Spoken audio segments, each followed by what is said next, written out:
Hello दोस्तों, मैं हूँ मिनल। बायोग्राफी इन हिंदी में आपका बहुत बहुत स्वागत है। आज हम बात करेंगे दोस्तों महान फिलोसोफर साइंटिस्ट एरिस्टोटल की। एरिस्टोटल एशियन ग्रीक फिलोसोफर हैं जिनका जन्म 384 बीसी में स्टेगिरा के ग्रीक कॉलोनी में हुआ था। उनके पिता मैकेडोनिया राजा के दरबार में शाही वैद्य थे। इस वजह से एरिस्टोटल के जीवन पर मैकेडोनिया के दरबार का काफी गहरा प्रभाव पड़ा था। उनके बचपन में ही पिता की मौत हो गई थी। एरिस जब 17 साल के थे तब उनको आगे की पढ़ाई के लिए एथेंस भेज दिया गया। वहां पर उनके गुरु प्लेटो से 20 साल तक शिक्षा प्राप्त की।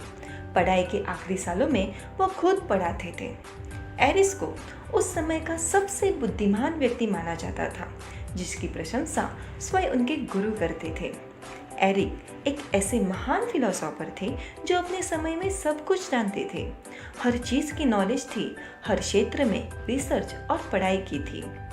347 में प्लेटो चल बसे।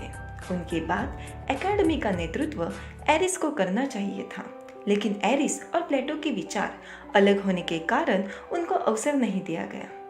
एथ्राइनियस के मित्र हमियास के निमंत्रण पर एरिस उनके दरबार चले गए।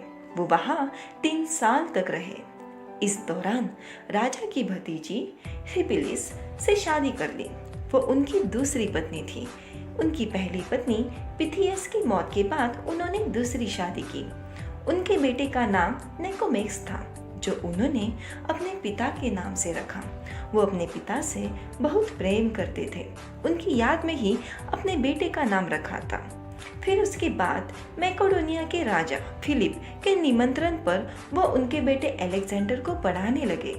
पिता पुत्र दोनों एरिस को बड़ा सम्मान देते थे। ऐसा कहते हैं कि एरिस को शाही दरबार में काफी धन मिलता था और हजारों गुलाम उनकी सेवा करते थे। हालांकि ये सब बातें निराधार थी। इस दौरान फिलिप की मौत हो गई और अलेक्जेंडर राजा बने और उनका काम खत्म हुआ और वो एथेंस आ गए और उन्होंने प्लेटोनिक स्कूल और प्लेटोवाद की स्थापना की। एरिस ने अपने समय में 400 से ज़्यादा किताबें लिखी, जो भौतिकी, नाटक, संगीत, तर्कशास्त्र, राजनीति शास्त्र, जीव विज्ञान पर आधारित है। उन्हें रिसर्च करना बहुत पसंद था, खासकर ऐसे विषयों पर जो मानव स्वभाव से जुड़े हैं। वो अपने शिष्यों को सुबह सुबह विस्तृत रूप से और शाम को आम लोगों को साधारण भाषा में प्रवचन देते थे। अलेक्जेंडर की अचानक मृत्यु पर मैकेडोनिया में विरोध के स्वर उठ गए थे। उन पर नास्तिकता का भी आरोप लगाया गया। वो दंड से बचने के लिए चलसिस चले गए और वहीं पर अलेक्जेंडर की मौत के 1 वर्ष साल बाद 62 वर्ष पर उम्र की उनकी मृत्यु हो गई। इस तरह एरिस्टोटल महान फिलोसोफर प्लेटो के शिष्य और अलेक्जेंडर के गुरु बनकर इतिहास के पन्नों में महान फिलोसोफर के रूप में अमर हो गए। तो दोस्तों, आपको मेरा वीडियो कैसा लगा ये कमेंट में बताइए। प्लीज़ लाइक करें, शेयर करें और सब्सक्राइब करें। Thank you.